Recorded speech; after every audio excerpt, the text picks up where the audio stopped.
Hi, I'm Rob, and in this Gems of War video, I'm going to take a look ahead into next week and tell you what is going on in the world of Gems of War. Always handy to know what's happening just in case you want to save some gems for an important event. Things like that. Anyway, last chance, the last couple of days to grab this troop from the Glory Shop, Dominion. Not too bad, deals damage to an enemy, and if they're a daemon, deal triple damage. Really effective against daemons, then it cleanses itself. Really good, so grab that anyway, just a little bit of glory. Anyway, Confucius, he say, man who eats crackers in bed, wake up feeling crummy. So bad, they're bad. And that's the end of it.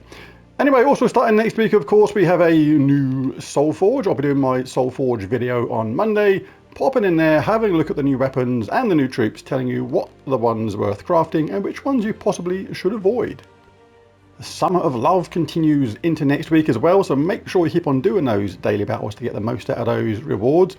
And of course, next week we have a new world event. This one is Facing Death. And it's a good one, this, because the medal on this is going to do a maximum 160% skull and spell damage. So free reign on whatever troops we have to absolutely go nuts and just cause absolute mayhem with tons of skull damage and spell damage. So I'll be doing a team for that on Monday and showing you what that is. And we also get our hand on this new troop. It is a Ravatar's Tusk. So all sort of interesting sounding troop. The spell is Open Grave. It deals magic +2 damage to an enemy, boosted by his life, and if the enemy dies, create 8 death mark gems and 8 skulls. So if you can kill someone with that, that is going to potentially cause an awful lot of mayhem. Uses green and purple, mana cost is 13. First trait is Accursed, all enemies lose 2 random skill points. The second trait is Necromancy, gain 50% bonus souls from battle. And the third trait is Warded, immune to Deathmark. That troop available Monday from the Glory Shop. And also next week, of course, we get the continuation of the campaign and the first of 2 new Mythics available this week. So really cool. The campaign, both these sets of rewards are available. The top row is the one that's available in the free pass, and the bottom row is the one that's available in the first paid for pass. But this troop here, Ravatar, is the new Mythic you can get if you have the first paid for pass. It's pretty good. Deals true damage to an enemy boosted by its life, and if the enemy dies, explode all Deathmark gems. It is immune to Deathmark itself, so you can create loads of Deathmark gems knowing that it's going to be safe from them. And it converts 2 yellow gems to Deathmark gems when its turn begins. The trick to this troop, I think, is going to be to boost its life. Quite often these troops come along and their spell isn't actually that powerful at first. That doesn't sound very much at the moment because it's also a single target. But hey, I'll take a look at that and see what teams we can make with that troop at the same time. The Kingdom of the Week next week is Pride Lands. Now I do explain this every week, but new people do watch these videos every week, so it's important that they know.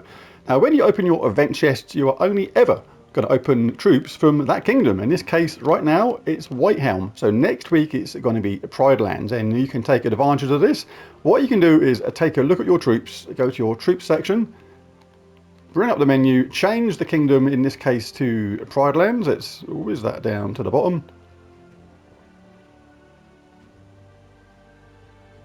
There it is, Pride Lands, and you can go to this section here, Unowned or Show All. I like to go to Show All and apply the filter, and this shows all the troops from Pride Lands. And anything that's greyed out, like this one isn't available just yet. Well, it is if you had the Super Pass, I think you could have got it a little bit early. But yeah, it shows all the troops from Pride Lands. Anything greyed out, it means you are missing them. And when you open your event chests, you have a chance of popping one of these troops. And because there's far less troops, because you're restricting the search pattern basically to one kingdom, you have a far better chance of picking up some troops that you actually need rather than more duplicates. Again, really handy if you're chasing a mythic, which you don't have either, and you can look for that as well. You can change the order to base rarity, and that will show you the mythics first. So if you don't have Leo, Ubestet or Umanith, you can open these chests next week, these event chests, and you have a better chance of getting one of these mythics. On Tuesday, we have a faction assault in Bridgets Palace. So a chance to earn some more shards, open some more portals, get any troops you may be missing, because some of the troops, like the legendary ones, you can only get when you open these portals down in the underworld. and get that horde level up and work your way at getting these delves towards level 500. Totally worth doing, get increases, permanent increases to all your stats. Really, really good. Keep on working away at your delves, do not ignore the underworld. On Wednesday at 2 PM GMT, it's Rob Slayer live time.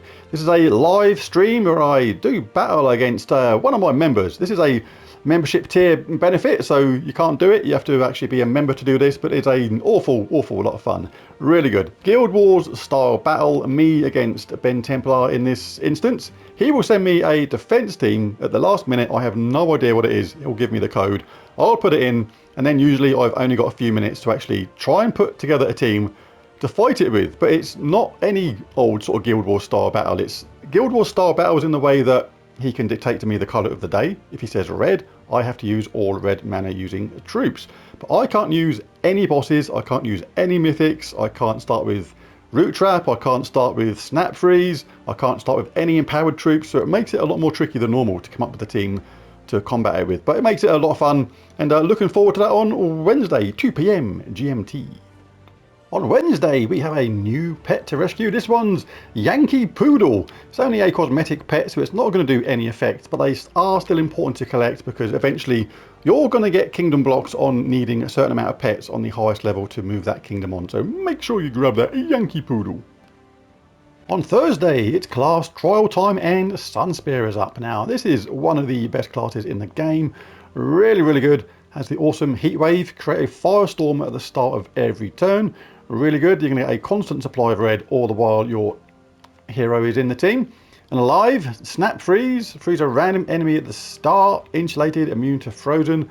Really nice mix of attack and defense in these talent trees. Things like Root Trap, you can entangle the first enemy at the start of battle.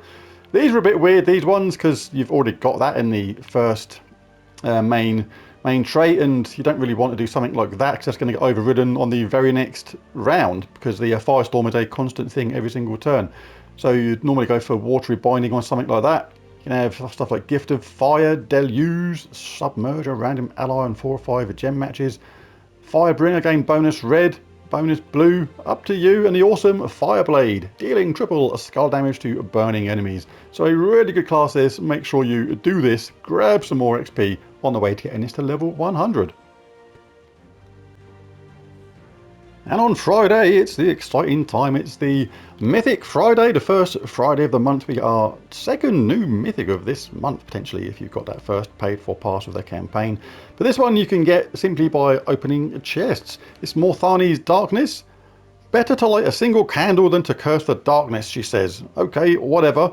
But the spell is actually really interesting. Death Calling, steal magic +2 life from 4 random enemies and summon Morthani's Will. That's a pretty decent sounding spell to me. Stealing life is true damage effectively, and that could be a lot of life. And not only do you steal it or take it away from them, but you add it to your own. So this is going to make this troop really, really tanky and possibly difficult to kill. Looking forward to that. Uses red, purple and brown with a mana cost of 22. The first trait is Necromancy, gain 50% bonus souls from battle. Trait 2 is Undying, immune to poison, disease, lycanthropy and deathmark. And the third one is Death Visage, create an Uber Doomskull when my turn begins.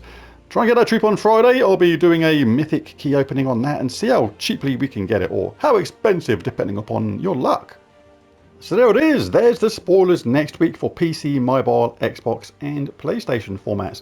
Those things can change at a moment's notice sometimes. They don't often change, but I'm just putting it out there just in case. But thanks for watching the video. If you enjoyed it, why not bash that like and subscribe button, it really does help. But most of all, thanks for watching, and I'll catch you again next time. Bye for now.